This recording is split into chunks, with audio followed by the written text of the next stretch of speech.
Hey YouTube, today we're in the LEGO room looking at this mess around my brick storage. So join us as we tidy up this mess.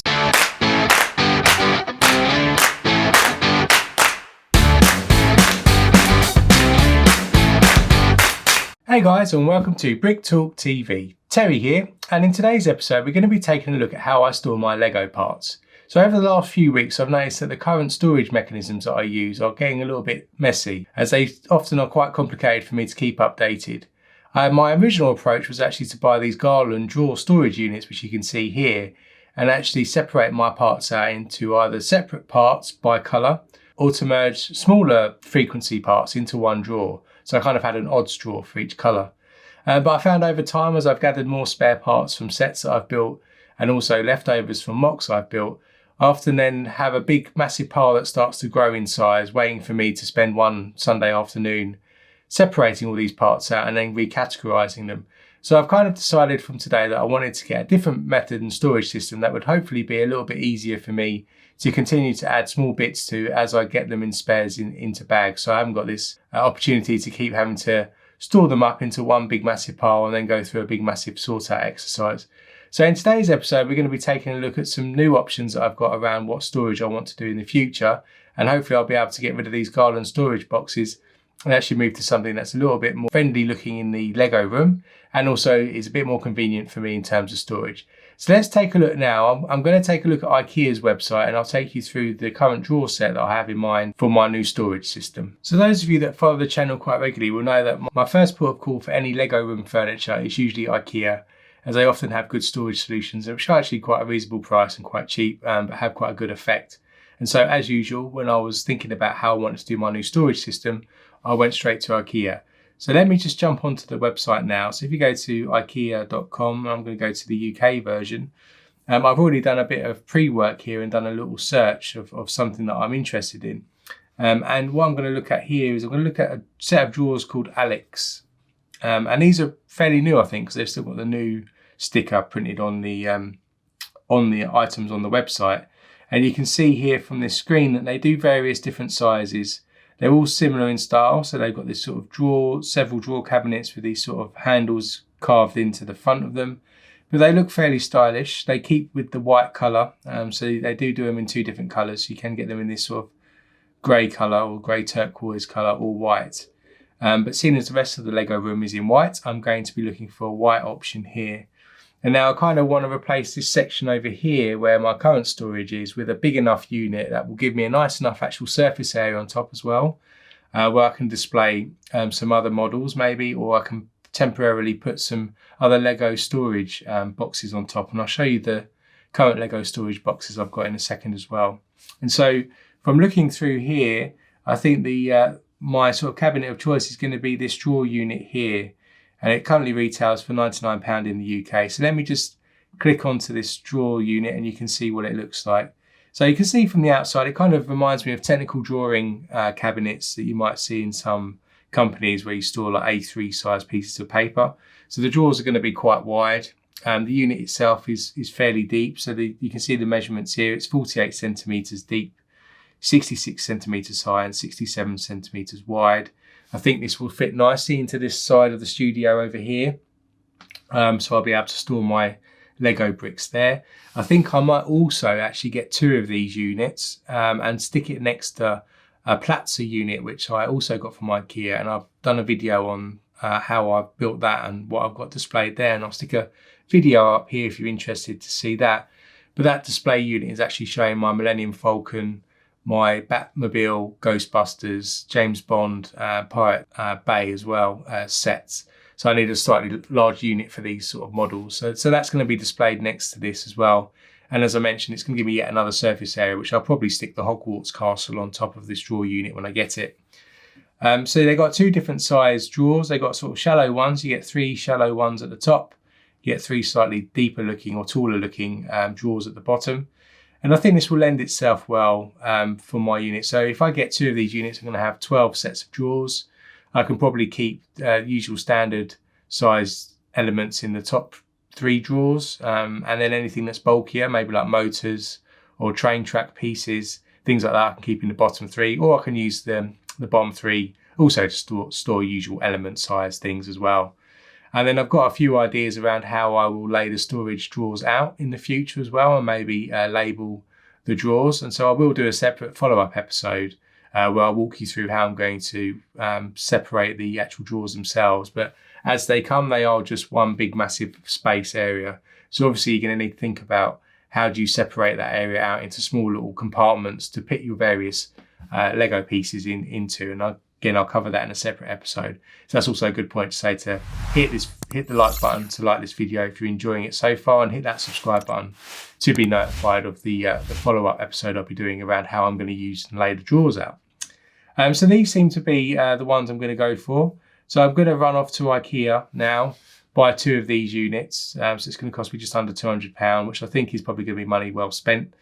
And then I'll do you a quick fast forward speed video of a build quickly to show you what it's like, and then join me after the build and we'll take a look at how difficult it was, and then we'll go through actually dismantling this area and putting the new storage unit in place.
So that's the build all completed then. The first one was a little bit difficult to get going, so I need to get used to how the construction of the drawers went.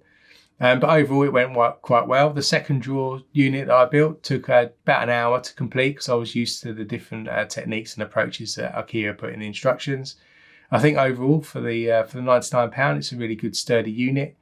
The only downside I think probably is the drawers are a little flimsy at the back, but these are kind of like standard IKEA drawers. I think you'll find that the sides at the back are chipboard and they're just held in the back by nylon plugs or sort of screws that you bang in. And they feel solid, fairly secure, and for the uses of putting Lego pieces in and pulling the drawers in and out, I think that they will wear well. We won't have any issues with them breaking. But just bear that in mind when you're purchasing it. The overall unit is of good quality, but the drawers are probably a little bit on the cheap side, I think. But overall, I'm very pleased with both of these now.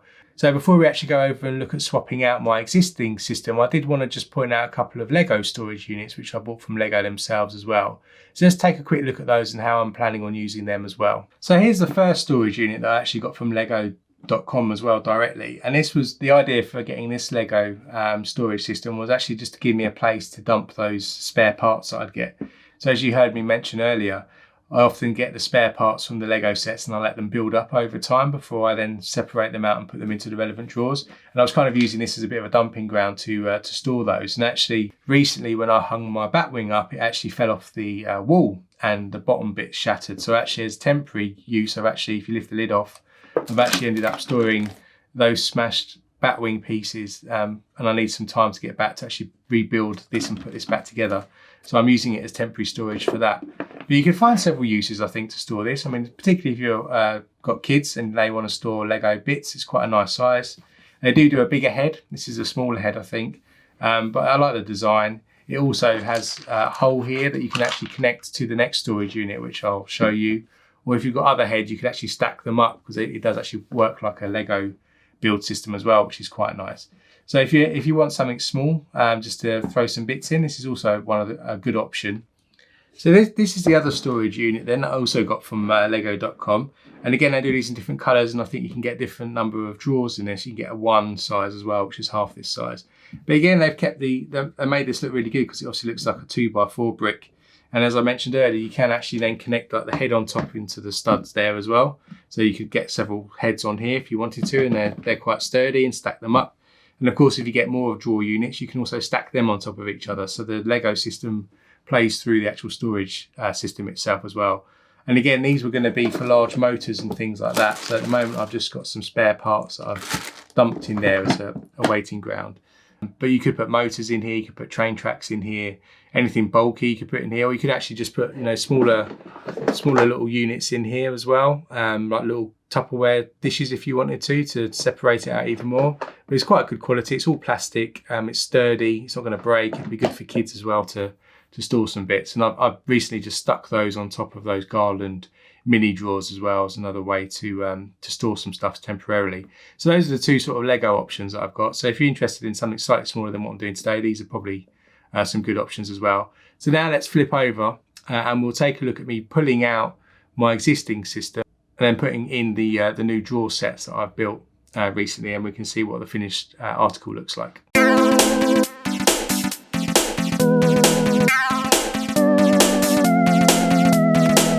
So now we have the two drawer units in place, as you can see from the quick build up there that we showed you there. And I've started to put some of my Ninjago sets on top of one of my set of drawers over this side, and then over on the far side, which you can't see here, I've stuck the Hogwarts on, which I'll stick some a clip up for that so you can see that.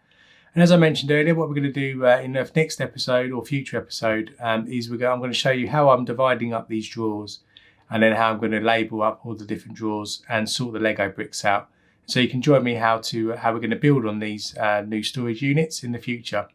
So if you found this review helpful, do hit that like button, hit the subscribe button with the bell notification to be notified of the next update where I'll show you what we're going to do inside the drawers. And until next time, stay safe and I'll see you then.